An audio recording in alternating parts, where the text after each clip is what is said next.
So straight from the halls of Vancouver Fashion Week,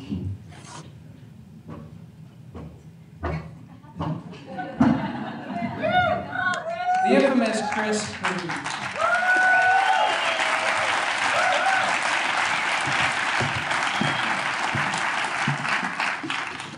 When does the time start? Go. Okay, hi, I'm Kris. Thanks a lot to the organizers of Pechu here for having me out tonight. Yeah, appreciate it. They told me to come like 15 minutes early and have a beer and relax and get to know everyone, but I got the time wrong and showed up like 2 hours ago and had 15 beers, so hopefully we make it through the whole thing. But anyway, I'm going to talk to you guys tonight a little bit about the future and the way that I see things moving. And this is a future as defined by open media and open culture, open source software standards. It's not just a jargony term about openness, but this represents a real change in the way that we see people discoursing and doing business. The way that we see people sharing information online and sharing of themselves online.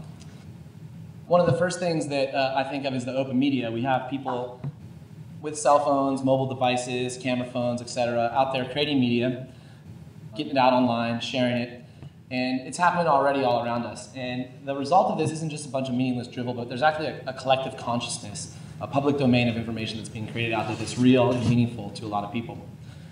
The media is changing. We see people asking themselves, what does it mean to be a journalist? What is actually the news? How much of myself should I share out there online? And we see the major media companies wrestling with this, and they end up spending a lot of their money trying to hang on to the status quo, as opposed to embracing the changes that we see out there. One of my personal philosophies is if you don't stick it on the internet, it didn't actually happen. In the spirit of that, I encourage you to get out there and document everything. Take pictures, write blog posts. As much as the learning that's going to take place in this room tonight is of benefit to all of us, how much more valuable it would be if we can share it with the people in our city, in our province, in our country, and across the whole internet. One of the changes that we see, I think, in general is a realization kind of in conferences and events like this where the collective knowledge of all of us vastly outweighs the knowledge of any one person who can come out up here. And so we see a lot of information sharing going on to the benefit of us all, sharing what we know, contributing our skills and our expertise towards a greater collective benefit. One of the underpinnings of all this movement that I see is open source software. This is software that's made by all of us, and it's owned by none of us.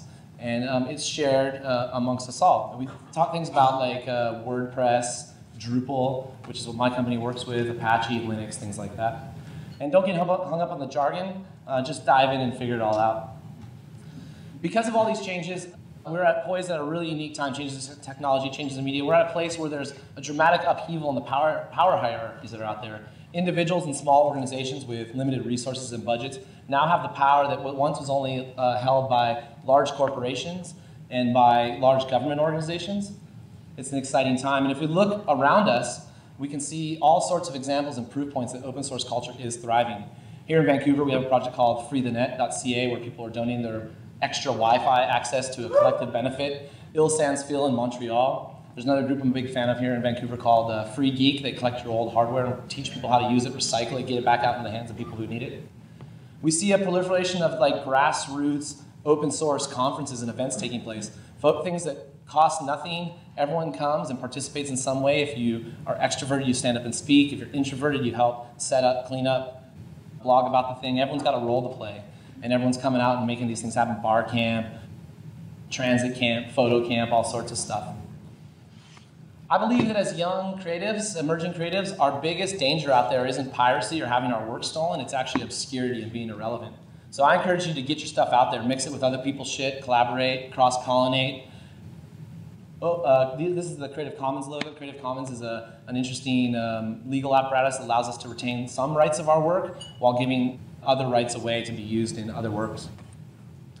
I'd like to talk about effective dissemination. Like maybe it's not that important to have a website anymore. Maybe it's more important to have a digital identity where you're out there participating in these networks that already exist. Do you have photos on Flickr that other people can use that are Creative Commons tag that people can remix and other stuff? You've got videos on YouTube. You've got a Twitter presence. A lot of our fans and friends and customers want to do a lot more than just buy our art or write a check. These people want to be ambassadors of our message, And if we empower them to do so by sharing information with them, giving them the tools they need, they'll do a lot of the work for us to help us get our messages out in the marketplace and build the type of reputation and brand and messages that we really want to see out there. You know, I believe that we're at a unique point. We can do this. We have the power, the technology. Every single one of us with our iPhones has a printing press, a radio station, a television station right in the power in our pocket. You know, it worked for folks like Obama and other folks, and I think it can work for the rest of us too.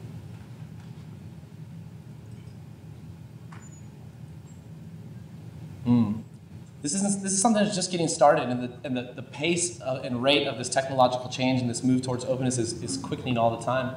I look out on the horizon, and the things that I see changing are things like open borders, people sharing information across borders not tied to geography, the emergence of the developing world, specifically China and India, and the pervasive use of mobile technology and the internet through our phones and everywhere else. We're going to have connection to the universal knowledge of all mankind in the pocket in our pocket. One of the practical tips I want to give is that when it comes to brand and reputation online, I am whatever you say I am. If you go off tonight, you're going to Google my name, and those top 10 results are going to be what defines me. Know what those top 10 results for you are and know how to control them. Have a platform on which you can disseminate messages and be able to influence those top results. One of the things I'd like to encourage people to do, and I'm trying to do myself, is move to a completely distributed life where I'm not tied to any single device, not a computer or a phone or anything. All my information lives out there on the cloud, my contacts, my resources, my photographs, my databases. I can log in from anywhere in the world, from any dumb terminal, and have everything at my fingertips. I encourage you to go out there and don't get hung up on evangelical technology wars like Mac versus PC or Linux versus Windows or something, but build a toolkit of things that you can low cost, cheaply implement at any time. Things like Basecamp for project management, things like Google Docs for your document management, Gmail, Facebook, Twitter, the rest. Learn about these things. Don't get hung up on the technology. Get out there, empower yourself. Don't be scared of it. Give yourself away. Get yourself out there. Get your stuff online. Don't be irrelevant. Plug into the culture around you and create a movement.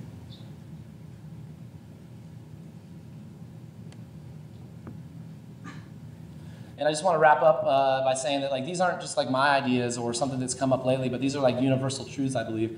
I made a funny little typo. This was supposed to be what would Henry David Thoreau do, but I forgot the T. But I learned this at least from my experiment, that if one advances confidently in the direction of his dreams and endeavors to live the life which he has imagined, he will be met with a success unexpected in common hours. Thanks a lot for having me, guys.